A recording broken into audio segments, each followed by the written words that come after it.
Actually, he kind of thought about marking that tree right in front of 6, which would have been interesting. Half-hearted attempt, and you can now 856 is kind of follow, perhaps, but these bears are in a extended little confrontation. The bear that just came on shore is drooling quite a bit, salivating. Little bit of cowboy walking as he walked away, and that's an exaggerated gait. That sort of swagger. Yeah, it's basically a demonstration of size and dominance. 856 slowly following him. 856 might want to go back to fish, so maybe he's more interested in doing that than challenging the other bear. He did let out a huff. That other bear is just right up in the trees, though, and he's just out of our line of sight in those willows.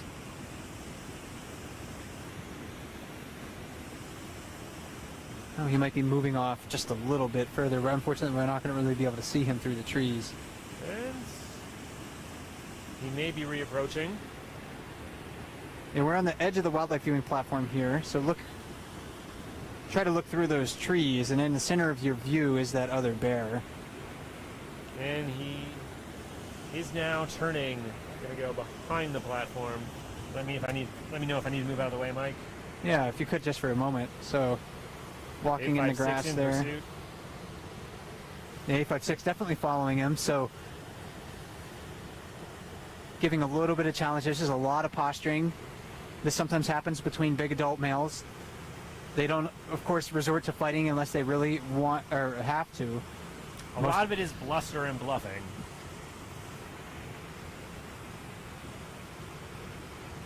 856 continuing to follow that other bear. That bear, was probably urinating on the ground. 856 through the trees right now, following almost in the bear's exact same path. And in a very exaggerated cowboy walk there on 856, almost stomping with each of his hind legs. Again, a visual display for the other bear, if they can see one another, that says, hey, this is I'm big, I'm tough. Very wide, powerful steps. Yeah, now they're approaching one another in the grass over there. I wish I got a better look at that adult male's face. Maybe we could try to identify him, but now that adult male's approaching, whoops, and I slipped him out of the frame there, approaching 856. And marking the tree right in front of him, so that's a kind of a bold move.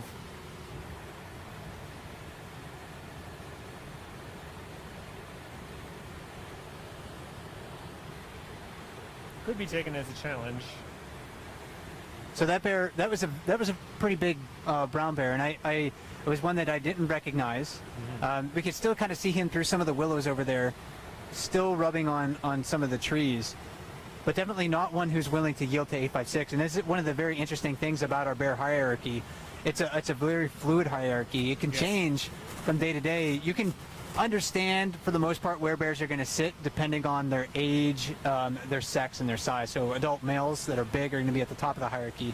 But where those individuals sort of fall into that is kind of up to them from almost on a daily basis. That unidentified bear seems to be re-angling back towards the river. 856 again with that really wide sort of cowboy walk, those hind legs.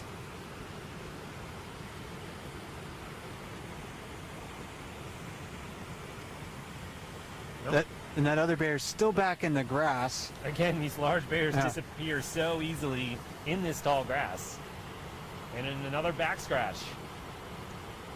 This is not a case of the bear standing up to get a better view or investigate the situation. Yeah, definitely a display of size and strength. And I got to look at that bear's face, and I think it might be number 32 Chunk.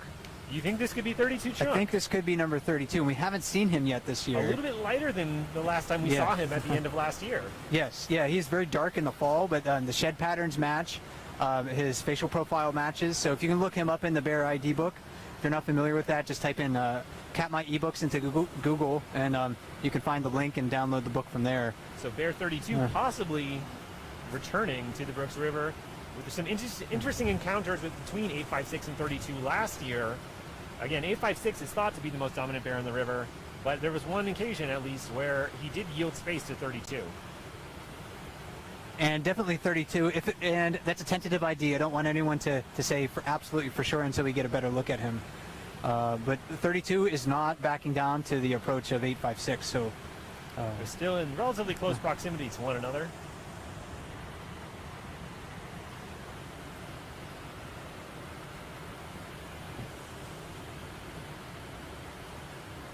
I think number 32 here, again, if it is that bear, he was classified as a 2.5-year-old in 2007 or so. So he's really coming into the prime of his size and strength. Mid-teens, yep.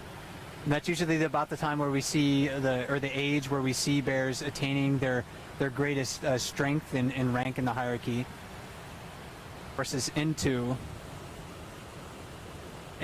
growing large, because they don't have to devote any resources into raising offspring. So they do not have those other mouths to feed. Males have no part in raising the young, raising the cubs. And we can hear that large branch snapping as what could possibly be bear 32 leaning against it, tearing it down. For the time being. And 856, it's hard to see. He's been sitting here watching this the whole time. He's been in the grass. You can see his ears just behind that birch tree. Showing quite a bit of restraint, actually, compared to what we've seen this bear do in the past. Oftentimes, yeah, 856 is right up in those other bears' faces. So maybe he recognizes something in the challenger that says, I'm going to have to, approach this carefully. Mm-hmm. And again, bears are smart. They know when to pick their battles. They don't want to risk injury if they don't have to. And 32 is, again, still back there. That other adult male still back behind that willow. I can see bits of branches flying, but I can't actually see the bear. So he's still back there marking. Small bits of debris from cracking branches. I can't see the bear itself. Meanwhile, we're talking about this, and all the other bears are just going about their business. Well, we're focused on these two specific bears. We have a solid, I would say, almost 10 bears in our immediate vicinity. Yeah, and very few aggressive interactions during this time between those other bears. And we'll try to follow this, because this is a very interesting encounter. Mm-hmm. We often don't see, adult males encounter one another for the first time like this. So we'll try to stay with it as long as at least one of them is in our line of sight. 32 was moving back, and it looks like now he turned away. Maybe and 856 has returned to the water.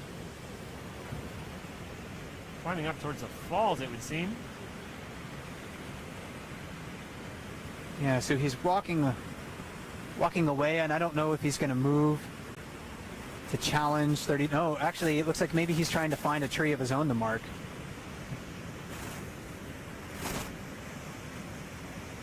So hard to see there in the trees, but he's working that spruce tree.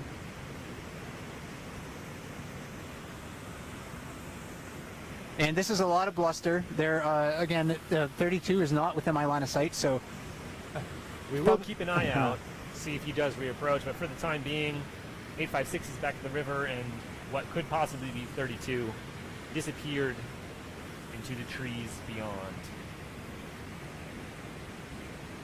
And it is interesting. There is a little bit of syncopation and percussion happening on the lip of the falls right now. 775 with the head bob and the occasional pounding of the paws from 409.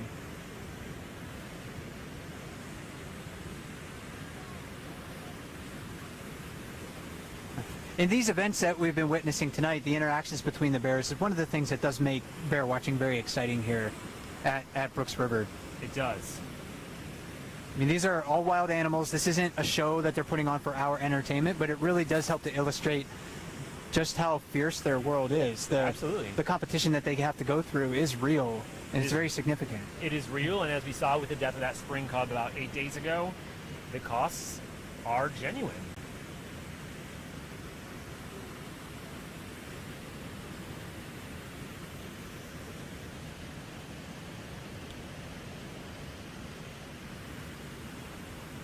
So the bears at the waterfall right now, taking their time, being patient, waiting for salmon. 7 foot